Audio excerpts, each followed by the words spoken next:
하나님의 은혜와 평강이 오늘 말씀 듣는 모든 분들에게 함께 하시기를 주님의 이름으로 축원합니다.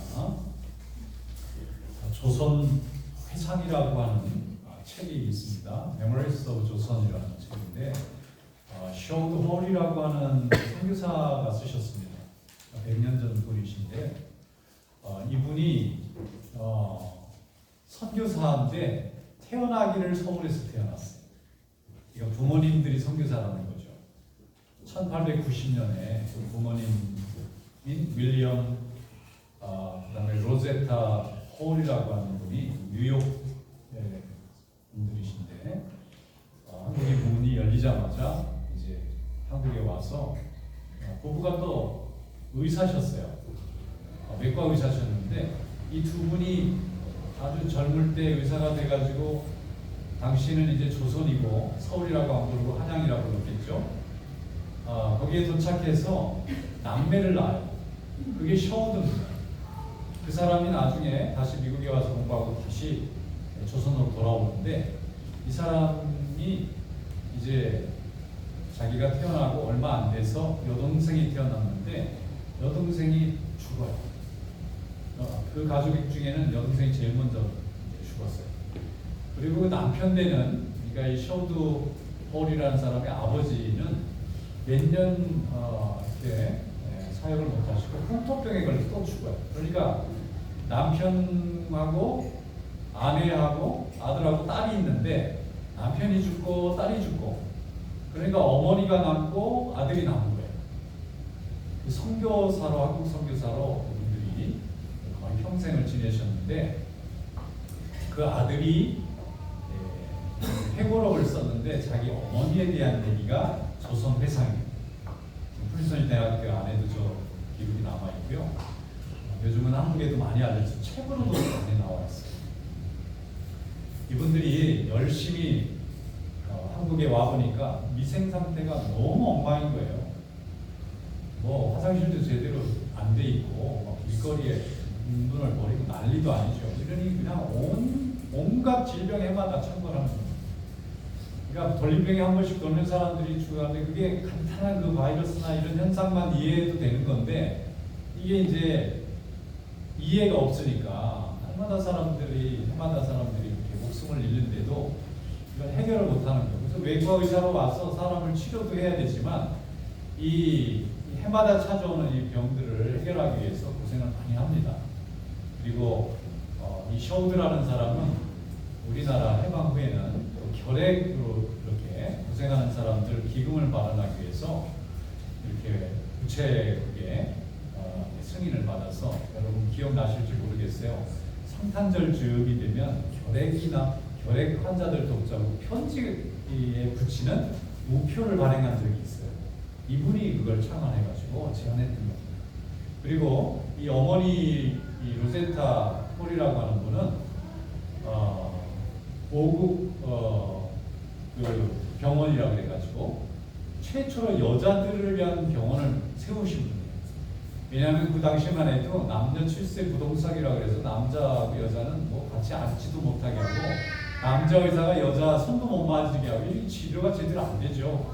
그래서 할 수 없이 여자들이 환자가 더 많은데 또 아이를 출산하고 또 이렇게 아이들 키우다 보면 훨씬 병원 갈 일이 많은데 의사들은 남자들이 많고 여자들은 없으니까 또 의원들이라고 해도 대부분 다 남자들이죠. 그래서 이 로제타 의사가 와서 보니까 심각하구나. 그래서 이게 여자들을 위한 병원을 만들고 또 여자들을 위한 조선인 의사를 좀 이렇게 양성해야 되겠다 생각해서 이분이 이제 의원도 만들고 거기에 이제 여자들을 의과 공부를 열심히 시켜가지고 거기에 여의사가 나오게 되는데 우리나라 최초의 조선 사람으로 에스더리라고 하는 여의사가 이분이 가르쳐서 만든 사람이에요. 그리고 그 병원이 점점점 자라가지고 지금 고려대학 의과대학이 그 로제타 여사가 만든 병원에서 시작된 겁니다. 굉장히 일을 많이 하신 분이죠. 그리고 그 가족이 모두 다 조선에서 죽었어요. 심지어는 셔우드조차도 자기가 부모님이 있는 요 옆에 좀 묻어달라고 해서 서울에 가면 양화진에 외국인 선교사 묘지가 있습니다. 거기에 같이 일가족이 묻혀 있어요. 그러니까 정말 한국을 너무 사랑하시는 분들이고 우리가 좀 은혜를 많이 입은 분들이죠. 근데 이 조선회상의 책의 내용에 보면 그런 내용이 있어요. 이 로제타 이제 쇼드 선교사의 어머니죠. 처음 이제 조선에 왔던 이분이 이제 외과 의사니까 수술도 하고 치료를 하는데 어느 날 보니까 그 여자아이 하나가 손에 완전히 불에 화상을 입어가지고 손가락이 다 붙어갖고 온 거예요. 이거를 어떻게 해요? 놔두면 이제 나중에 손을 잘라내야 되니까 살려야 되잖아요, 피부를. 그래서 이제 수술을 해서 손가락을 잘 떼어놨어요. 근데 너무 불에 많이 타버려서 이 이제 살이 없는 거죠, 스킨이. 그러니까 이거를 이제 설명을 해야 되는 거예요. 남의 스킨을 갖다 붙여야 되는 거죠. 그래야 그 옆에서 또 살아나니까. 그래서 설명을 하는데 이 조선 아이가 말을 못 알아듣잖아요. 이 살을 또 붙이는 수술을 해야 된다 2차로 하는 말을 못 알아들으니까 살을 떼려고 그러면 막 방어하고 난리가 나요. 자기 잡아서 어떻게 하는 줄 알고 손을 못 떼게 했을 거 아니에요. 그래서 이분이 고민하다가 방법이 없다 생각해서 자기 살을 뗍니다. 자기 살을 떼가지고 그 아이의 타버린 이 손가락에다 붙여주는 거예요. 그러니까 사람들이 놀래서 그 사연을 듣고는 주변에 있는 그 환자의 오빠도 그럼 자기 살을 좀 떼서 붙여줘라. 그래서 30조각이 필요했는데 30명이 자원한 겁니다. 그래가지고 많이 떼면은 크게 상처를 입잖아요, 우리도. 그러니까 조금씩 떼어가지고 우리가 살 조금 떼는 건 괜찮거든요. 띄어가지고 30조각을 만들어서 그 손을 살려냈다는 얘기가 나와요, 거기에. 그러니까 얼마나 사명감을 가지고 열심히 일했나 하는 것을 한 분면을 볼 수 있죠. 그러니까 아들이 볼 때는 어머니가 그때는 어릴 때니까 굉장히 열심히 환자들 치료하는구나. 나도 저런 의사가 돼서 또 어머니가 사랑했던 이 한국 사람들, 조선 사람을 섬겨야 되겠다 하는 마음을 가졌던 계기가 되지 않았나 그런 생각을 해봅니다. 여러분, 하나님이 우리에게 어떤 일을 맡기실 때 우리가 가장 잘하는 걸 사용하실 때가 많습니다. 우리가 잘 하지 못하는 것, 우리가 잘 할 수 없는 걸 가지고는 하나님이 일을 안 하시고 우리가 제일 좋아하고 제일 잘하는 걸 가지고 주의 일을 하실 때가 많아요. 오늘 본문 말씀에도 보면 다윗이 하나님께 쓰임 받는데 다윗이 가장 잘하고 좋아하는 걸 가지고 하나님이 쓰시는 걸 볼 수가 있어요. 자, 오늘 다 함께 하나님의 말씀을 한번 읽어보도록 하겠습니다.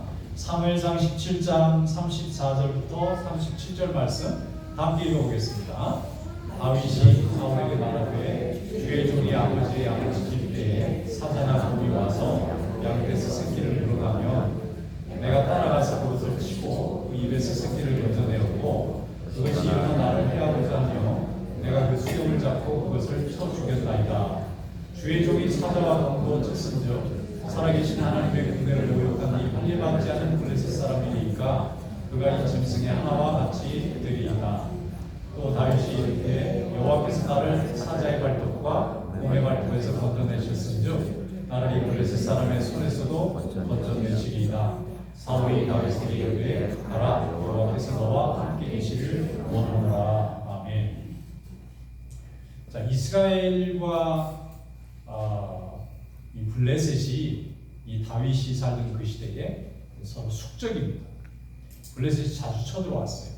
그런데 이제 이스라엘의 사울 왕이 이제 세워졌기 때문에 사울 왕이 군대를 데리고 나가서 이제 블레셋 군대와 대치하게 됐어요. 그 장소가 엘라 골짜기라는 곳입니다. 한쪽은 이스라엘 군대가 주둔돼 있고 골짜기 반대편에는 블레셋 군대가 있는데 전면전을 하자니까 너무 이제 희생이 크고 그래서 블레셋에서 장수 하나가 나옵니다. 그래서 한 장수가 나오면 이쪽에서도 한 사람 선수가 나오는 거죠. 이제 선수들끼리 싸움을 제일 잘하는 사람끼리 한판 싸움을 해서 거기서 승부를 짓자 이렇게 얘기를 하고는 이게 한 달이 넘도록 계속 반복되는데 그쪽에서 나온 장수의 이름이 골리앗이에요. 근데 얼마나 키가 크고 대단한 장수인지 용사인지 아무 이스라엘에서 대적하겠다고 나가서 싸우는 자원자가 없는 겁니다. 그러니까 골리앗은 날마다 이스라엘의 부대 앞에 나와가지고 그 진의 앞에 와서 실컷 욕을 하고 들어가는 거예요. 그러면 싸움을 할 사람이 나오면 전투가 벌어지는데 아무도 자원하는 사람이 없어요. 그렇다고 저렇게 대단한 장수와 아무나 싸우라고 내보내면 안 되니까 자원하는 사람이 나올 때까지는 이 전투에 나가는 선수가 없으니까 안 나가는 거예요. 이렇게 해서 40일 동안 골리앗은 이스라엘 군대를 실컷 욕하고 하나님을 저주하고 그러면서 모욕을 있는 모욕 없는 모욕을 다 합니다. 그렇게 모욕을 할 때 아무도 나와서 이 골리앗을 대적할 사람이 없으니까 그저 이스라엘 백성들은 다 기가 죽어 있고 블레셋 군대들은 기가 살아 있고 이렇게 돼 있는 거예요. 그런데 마침 그 전투에 다윗의 형 둘이 거기에 참가하고 있었습니다. 그래서 이 다윗의 아버지인 이새가 다윗더러 이제 한 달도 넘었는데 전쟁이 형들이 정말 전투에 참가하고 있는지 또 전투는 어떻게 돼가고 있는지 우리나라가 이길 건지 아니면 적이 이길 건지 좀 형편을 좀 알아봐라. 그리고 증표를 가져와라. 그렇게 해서 다윗을 보냅니다. 그래서 지금 목동으로 들에서 양을 돌보고 있던 이 다윗이 아버지의 심부름을 하기 위해서 전쟁터에 나오게 된 거예요. 원하지 않았지만 나온 겁니다. 전쟁터에 나와 보니까 아니 이스라엘 백성들은 이스라엘 군대는 그냥 쳐다만 보고 있고 블레셋 군대에서 골리앗이라고 하는 장수가 나와서 날마다 이스라엘을 위협하고 욕하고 모욕을 주는데 아무도 상대하는 사람이 없는데 내용을 들어보니까 다윗이 기분이 너무 나쁜 거예요. 자기가 믿는 하나님을 막 욕하고 하나님이 없다고 저주하고 그런데도 아무도 나가서 대적하는 사람이 없고 그러니까 화가 나는 거예요. 아니 우리 이렇게 많은 남자들이 지금 전쟁에 참여하고 있는데 저 우리를 모욕하는 사람 하나를 대적하는 사람이 없어서 40일간 멀뚱멀뚱 쳐다만 보고 저 모욕을 다 듣고 있느냐고 막 화가 나서 펄펄 뛰는 거예요. 그러면서 내가 나가서 저와 싸우겠다고 내가 자원하겠다고 그러니까 다 주변에서 말립니다. 야 네가 가서 싸워야 할 상대가 아니다. 저 사람은 타고나면서부터 용사고 너는 너무나 어린 소년인데 어떻게 이 싸움이 되느냐. 그래서 그 유명한 다윗과 골리앗의 싸움이 시작이 된 겁니다. 그래도 다윗이 나가겠다고 하니까 결국 왕이 부릅니다. 사울 왕이 불러서 그러면 내가 정말 싸울 수 있겠느냐. 싸울 수 있다는 거예요. 그러면서 뭐라고 얘기하느냐면 제가 양떼를 지키면서 이 들짐승들하고 싸워서 들짐승들을 다 이겼습니다. 사자와 곰이 와서 내 양을 물어가려고 하면 내가 쫓아가서 돌로 그놈을 쳐가지고 그 사자도 죽이고 곰도 죽이고 입에 있는 양 새끼를 내가 빼앗아서 다시 데리고 올 정도로 제가 싸움을 잘합니다. 그러니까 사울 왕이 얼마나 우스웠겠어요. 야 이거는 양치는 싸움이 아니다. 진짜 전쟁이야. 나가면 네 목숨을 잃어버릴 수가 있고 지금 상대로 나와 있는 골리앗은 이 블레셋 중에서 용사 중에서도 용사이기 때문에 우린 이 이스라엘에 있는 여러 장군들 중에도 감히 나가서 싸우겠다는 사람이 없는데 네가 어떻게 나와서 싸울 수 있겠느냐. 지금 그만둬도 좋다 하고 타이르는데도 막무가내인 거예요. 제가 꼭 나가서 싸워야 되겠다. 그러면 나가서 싸워라 이렇게 얘기를 하고 그러면 싸우는데 그냥 나가면 안 되니까 내 갑옷을 입혀주겠다. 갑옷을 입혀줍니다. 근데 갑옷이 사울왕은 키가 굉장히 크기 때문에 갑옷을 씌웠더니 푸대자로 들어가듯이 푹 들어가 버려요. 이 갑옷에다 또 투구까지 씌워주니까 투구가 너무 커가지고 눈이 안 보여요. 거기다가 칼까지 주니까 칼이 너무 무거워요. 질질 끌고 다녀요. 이러니까 다윗이 시험적으로 한번 입어보고 칼도 한번 휘둘러 봤다가 이거 도무지 안 되겠어요. 너무 불편해. 그래서 도로 반납하고 저는 이거 너무 무겁고 불편해서 몸에 안 맞습니다. 그리고는 사울왕에게 다시 반납하고 자기는 시내가에 내려가서 이 주먹만한 돌 5개를 이렇게 물매에다가 넣어가지고 그걸 가지고 골리앗에게 나갑니다. 그리고 실제 이깁니다.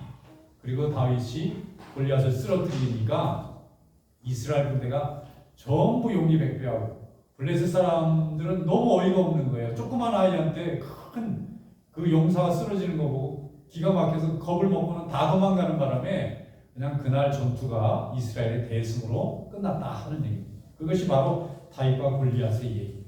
근데 여기 내용을 가만히 보면 골리앗은 엄청나게 큰 갑옷과 무기를 다 가지고 있었고 방패도 가지고 있었고 심지어는 여기 말씀해 보면 방패가 너무 무거워서 방패 들어주는 사람까지 있었다는 거, 그 옆에.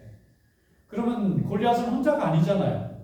방패 들어주는 사람이 따로 있고 칼 들어주는 사람이 따로 있을 정도로 굉장히 무겁고 강한 무기를 가지고 있는 사람인데 그 골리앗을 돌을 던져가지고 쓰러뜨리고 쓰러지자마자 쫓아가서 자기는 칼이 없으니까 골리앗의 칼을 빼가지고 찔러서 이 골리앗을 죽인 것이 바로 다윗입니다. 그러니까 힘으로는 골리앗이 대단했을지 모르지만 속도는 다윗이 훨씬 빨랐던 거예요. 그리고 상대방이 어물어물하고 맞고 쓰러지는 순간에 정신을 잃은 사이에 쫓아 들어가서 자기 칼도 아니에요. 상대방 칼로 상대방을 죽인 거예요. 그러니까 너무나 빠르고 급하게 이루어졌기 때문에 주변을 보는 사람들이 이게 어떻게 된 일인가 싶을 정도로 정광석과 같이 일어난 겁니다. 여러분, 다윗은 가만히 보면 싸움의 결과를 보면 다윗이 이긴 거지만 내용을 가만히 뜯어보면 다윗은 대단한 전투 능력을 가졌던 사람, 동물적 감각을 가진 사람. 여러분, 사자나 곰은 사람의 힘에 아마 수배 혹은 10배 이상 강했을지 몰라요. 맹수잖아요. 맹수를 상대로 싸우는 것하고 사람을 상대로 싸우는 것하고 어느 게 더 무섭겠습니까? 아마 1대1로 부딪히면은 맹수와 싸우는 게 더 어려울 수 있습니다. 맹수는 물고 또 강한 힘을 가지고 있는데 그런 사자와 그런 곰을 쓰러뜨리려면 굉장히 머리가 좋아야 되는 거죠. 속도도 빠르고 무기도 잘 선택해야 되고 판단도 잘해야 되는데 그걸 자기 양떼를 지키기 위해서 날마다 낮이고 밤이고 들에서 맹수들과 싸우면서 몸에 뱉던 이 동물적인 감각을 가지고 이 다윗이 훈련이 되어 있는 걸 아무도 알지 못했던 거죠. 하나님은 이미 그때 이스라엘을 목자로 세워주시고 나중엔 나라를 이끌어가는 목자로 세우시려고 들에서 맹수들과 싸우면서 전투 능력을 다질 수 있도록 훈련시켜 놓으신 거예요. 다윗은 알지 못하니까 자기 아버지가 맡겨준 자기 집안의 양떼들을 지키기 위해서 이 맹수들로부터 이 양떼들을 지키기 위해서 날마다 맹수와 싸움 훈련을 하게 됐는데 이게 나라를 구하는 일이 될 거라고 생각을 못했을 겁니다. 그런데 하나님께서 골리앗이 하나님을 욕하는 소리를 듣고 거룩한 분노를 느끼고 내가 나가서 싸우겠다고 하는 순간에 하나님이 그와 함께 하셨어요. 그리고 그가 그동안 갈고 닦고 훈련했던 맹수와 싸워 이길 때 돌멩이를 힘껏 던져가지고 쓰러뜨려가지고 맹수가 정신을 잃으면 쫓아가서 맹수를 죽여서 그 안에 있는 양을 빼앗는 무척이나 많이 훈련된 이 스킬을 골리앗하고 싸울 때 쓰신 겁니다. 그러니까 평소에 다윗이 아무 싸움도 안 하고 아무 양떼도 안 돌보고 그냥 가만히 있는데 골리앗 앞에 하나님이 세워놓고 갑자기 삼손과 같은 괴력을 주셔서 이기게 하신 게 아닌 거예요. 평소에 이미 그날을 위해서 하나님이 예비하셨을 정도로 오랫동안 맹수와 싸우면서 자기 양떼를 지키는 연습을 했던 이 연습의 결과가 골리앗이 이스라엘 백성을 위협할 때 똑같이 맹수를 쓰러뜨리는 것 같은 그런 승리를 거둘 수 있도록 하나님이 역사하신 줄로 믿습니다. 그래서 우리는 하나님께서 우리에게 아무리 작은 일을 맡기신다 할지라도 이것이 나중에 하나님이 어떤 일로 쓰실지 우리가 알지 못하기 때문에 열심을 다해서 충성하는 성도들이 되어야 될 줄로 믿습니다. 35절 말씀에 보면 이렇게 다윗이 말하고 있어요. 내가 따라가서 그것을 치고 그 입에서 새끼를 건져내었고 그것이 일어나 나를 치려 해하고자 하면 내가 그 수염을 잡고 그것을 쳐 죽였나이다. 다윗 입으로 스스로 말한 거예요. 제가 그냥 보기에는 작은 이런 소년같이 보이지만요, 제가 들판에서 사자와 곰하고 날마다 싸우면서 그놈들을 다 때려잡았던 사람입니다. 남들이 들을 때는 허풍치는 것처럼 들렸을지 몰라요. 왜냐하면 지금 싸워야 할 상대가 골리앗이잖아요. 이게 짐승도 아니고 늑대도 아니고. 그런데 다윗은 확신에 차서 얘기합니다. 제가 싸움은 좀 합니다. 그것도 짐승들과도 싸워서 이긴 사람이기 때문에 골리앗이 아무리 대단한 무기를 들고 있어도 제 실력으로 이길 수 있습니다. 담대함을 가지고 나가니까 하나님이 그로 하여금 그 돌을 던지게 하시고 맞게 하시고 쓰러지게 하시고 다윗으로 하여금 골리앗을 쳐서 이기도록 하나님이 역사하신 줄로 믿습니다. 여러분, 오늘도 하나님은 우리를 주님의 일로 불러주시고 또 주님의 사명을 감당할 수 있도록 인도해 주시는 줄로 믿습니다. 그런데 다윗이 사울왕 앞에서 하는 말을 잘 들여다보면 하나님께서 주시는 지혜가 그 안에 담겨져 있어요. 만약 다윗이 자기가 싸우는 이 싸움의 목적이 사울왕에게 인정받고 이스라엘 그 수많은 사람들 앞에서 인정받기 원하는, 사람의 인정을 받기를 원해서 전투에 나가는 거였으면 사울왕이 칼 줄 때 받아야 돼요. 사울왕이 갑옷을 줄 때 들어야 됩니다. 왜냐하면 왕의 갑옷을 입고 나간다는 것은 최고의 명예거든요. 최고의 출세입니다. 일개복동이 어떻게 왕이 입는 옷을 입고 나가서 전쟁에 나갈 수 있겠습니까? 이런 기회가 흔치 않죠. 그래서 감사합니다 하고 입고 들고 나가서 전투를 하려고 했을지 몰라요. 그런데 다윗은 그런 데는 아무 관심이 없는 거예요.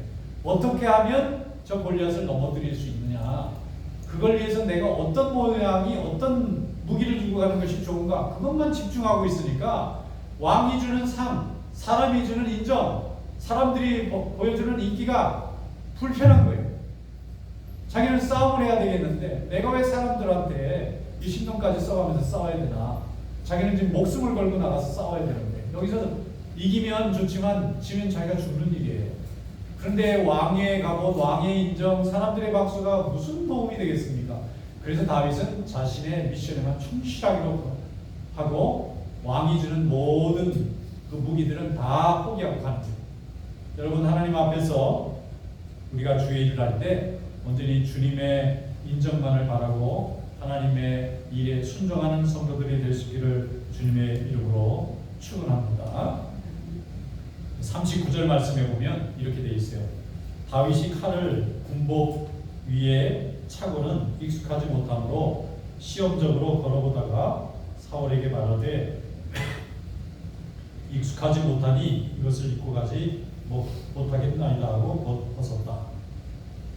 자기가 가장 익숙한 게 뭘까? 돌멩이거든요. 들에서 자기 양떼를 맹수들로부터 지킬 때 날마다 사용했다. 자기가 날마다 하면서 쉽게 즐겁게 또 능력 있게 사용했던 게 결국 내가에는 돌멩이라는 거예요. 돌멩이에 다른 무기가 없어요. 이 사람 돌멩이를, 체구도 작으니까 적이 오기 전에 먼 거리에서 뱅뱅 돌려가지고 싹 던지면 그때 이스라엘 백성들에게는 이 물매라 그래가지고 돌멩이를 집어넣어서 돌리는 이렇게 고무줄 같이 생긴 거를 주머니에 가지고 다녔다고 해요.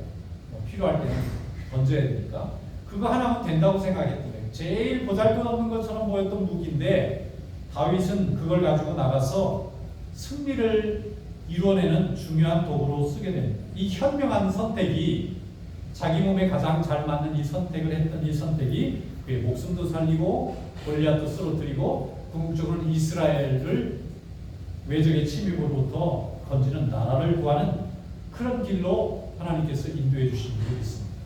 여러분, 주의 일을 할 때 세상 바라보지 말고 사람의 인정을 구하지 말고 온전히 하나님이 내게 주신 은혜만을 구하는 성도들이 될 수 있기를 주님의 이름으로 축원합니다.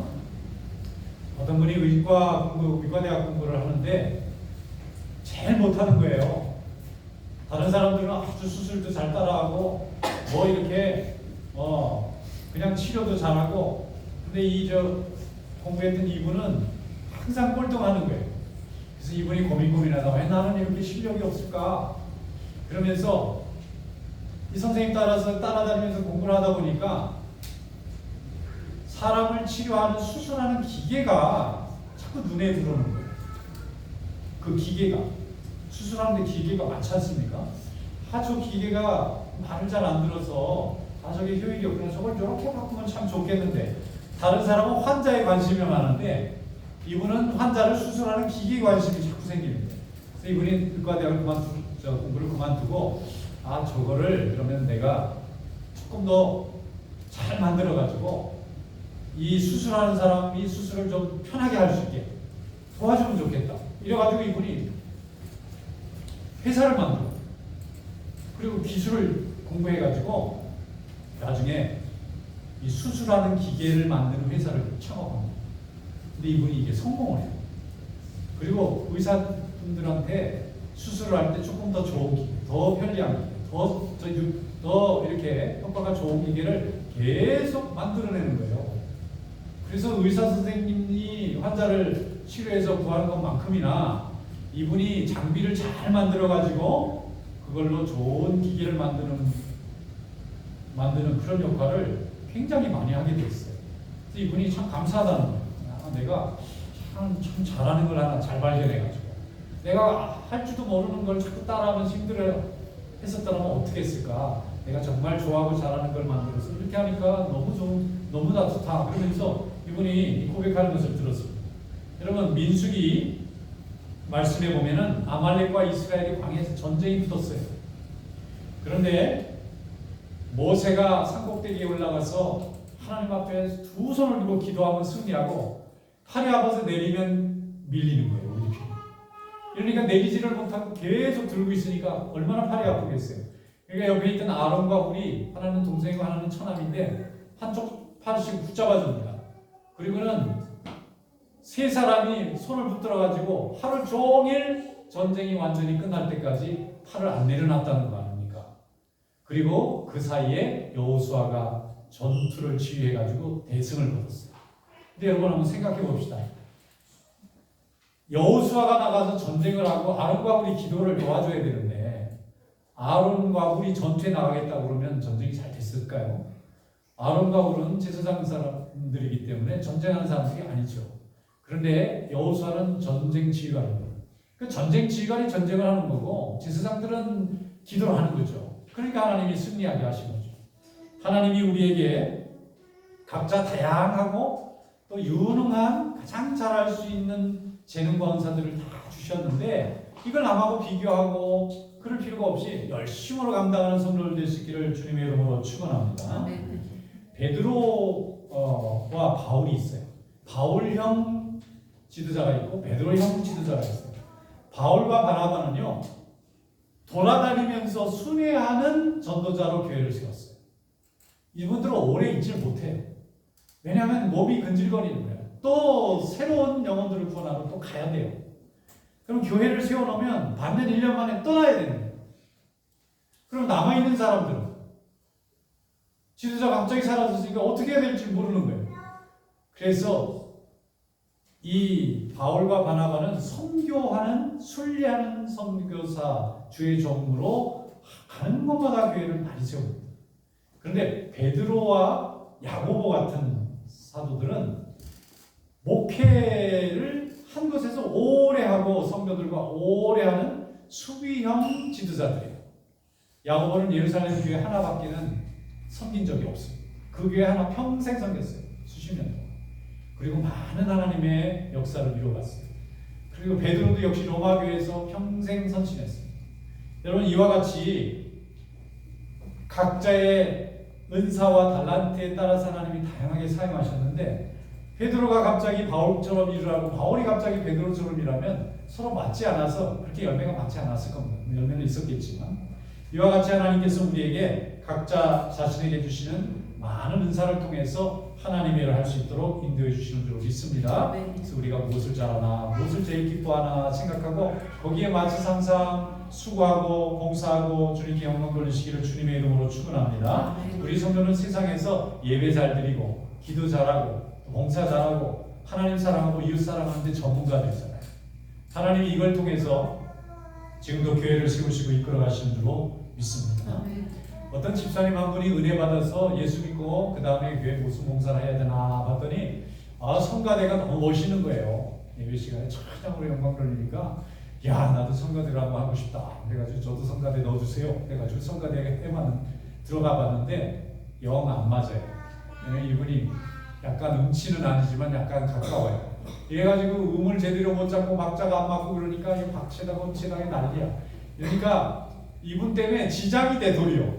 노래를 하다 보면 이상한 소리를 이분이 자꾸 내요. 그러니까 다른 분들이 뭐 교회는 합창단이 아니니까 다 부족해도 막 은혜로 하는데 이분이 너무 고민이 많은 거예요. 이거 계속 해야 되나? 나 때문에 이게 다른 분들한테 자꾸 짐이 되는데 어떻게 하나 고민을 하다가 가만히 보니까 성가대원들이 연습하러 오면 이 가운도 누가 정리가 해야 되고 악보도 누가 카피해 놔야 되고 그 다음에 연습할 때 애들도 좀 봐줘야 되고 먹고 나면 음식도 설거지도 해야 되고 정리도 해야 되고 그래서 이분이 저는 그러면 우리 성가대원들이 열심히 봉사하실 때 뒤에서 잘 모여서 연습 잘 하시도록 돕는 역할을 하겠습니다. 그러니까 다들 박수 쳐서 좋다. 진짜 박수 쳤어요.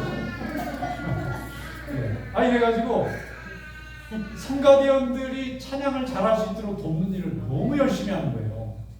그래서 성가대원들이 자기는 노래를 못하는데 성가대원들은 노래를 너무 잘하니까 이분들을 섬기는 게 기쁜 거예요. 그래가지고 다른 사람들은 하다가 지치고 힘든 일이잖아요. 앞에 서는 것도 아니고 뒤에서 얼굴도 안 나타나고 도와주는 일인데 누가 일을 오래 할 수 있겠어요? 이런 이분이 열심히 하는 거예요. 그러니까 성가대원이 막 부흥하는 거예요. 교회도 부흥하는 거예요.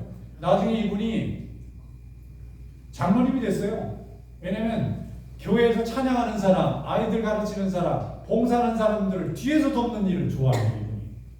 그러니까 사람들이 고맙잖아요. 자기가 봉사하는데 이분이 자기를 도와주니까. 그래서 나중에 하나님이 이분을 일꾼으로 쓰시는 거예요. 여러분 하나님 앞에 내가 무엇을 잘 할 수 있나 날마다 생각해보고 주님이 기뻐하신 일을 하는 것 그것이 주님이 기뻐하시는 것. 아멘. 내가 기뻐하는 일을 하는 것 주님이 기뻐하시고 주의 아름답게 사용해 주실 줄로 믿습니다. 아멘. 베드로후서 1장 10절에 그러므로 형제들아 더욱 힘써 너희 부르심과 택하심을 굳게 하라. 너희가 이것을 행하여 얼마든지 실족하지 아니하리라고 말씀하고 있습니다. 로마서 15장 2절에도 말씀했어요. 우리 각 사람이 이웃을 기쁘게 하되 선을 이루고 덕을 세우도록 할지니라. 오늘도 하나님 앞에서 영광 돌리고 성도들 앞에서 덕을 세우고 주님께 영광 돌리는 귀한 성도들 되시기를 주님의 이름으로 축원합니다. 아멘. 기도하겠습니다.